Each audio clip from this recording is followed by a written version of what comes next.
السلام عليكم. اهلا حبايبي، النهارده هنعمل معاكم بان كيك بالشوكولاته، هش وطري والطعم حكايه. وقبل ما نبدا ما تنسوش تعملوا لايك واشتركوا في القناه وفعلوا زر الجرس عشان يوصلكم كل جديد. ويلا نشوف الطريقه.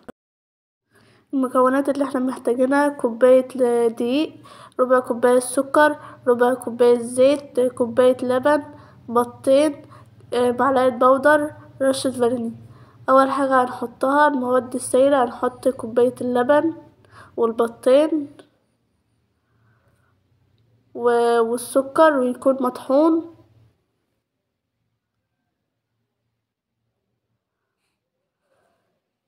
ورشه الفانيليا. وهنقلب كويس لغايه لما السكر والبيض يدوبوا خالص بالشكل ده.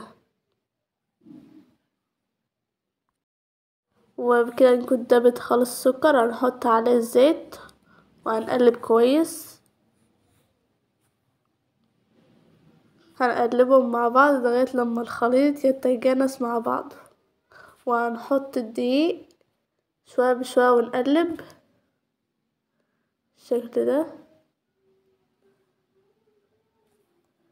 وهنحط بقية الكوباية وعليها معلقة البودر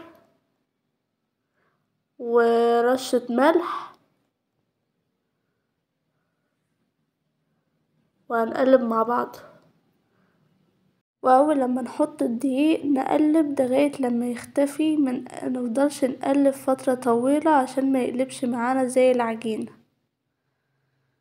بالشكل ده. وهنفضل نقلب فيه لغايه لما نوصل للقوام المناسب. وبكده نكون وصلنا للقوام اللي احنا عاوزينه، مهوش سايب قوي ولا تقيل قوي. نروح دلوقتي نقليه على النار. هنجيب صينية او طاسة تيفال، تكون حاجة ما بتلزقش، وهنحط فيه الخليط بتاعنا بالحجم اللي احنا عاوزينه. عايزة تكبريه، عايزة تصغريه وتعملي ميني بان كيك بالشكل اللي انت تحبيه. انا هعمل 3، جايبة صينية، الصينية بتاعتي كبيرة، هعمل فيها 3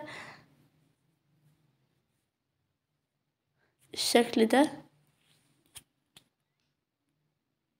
وهنحطه على نار هادية لغاية لما يستوي خالص معانا. واول لما يبدأ يعمل فقاقيع كده من على الوش، يبقى كده بدأ يستوى معانا.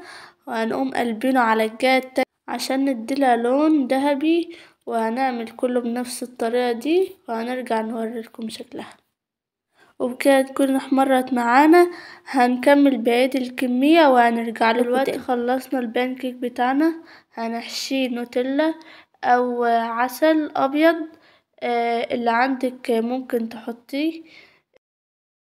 هنجيب الشوكولاتة وهنفردها كده على البان كيك بالشكل ده. وهنحط عليها كمان واحدة، وهنعمل كله بنفس الطريقة. هرجع لكم اوريكم الشكل النهائي. وده شكل البان كيك بتاعنا. اتمنى اللي هو يعجبكم، وقولوا رأيكم في الكومنتات. ما تنسوش تعملوا لايك واشتركوا في القناة وفعلوا زر الجرس عشان يوصل لكم كل جديد. وسلام.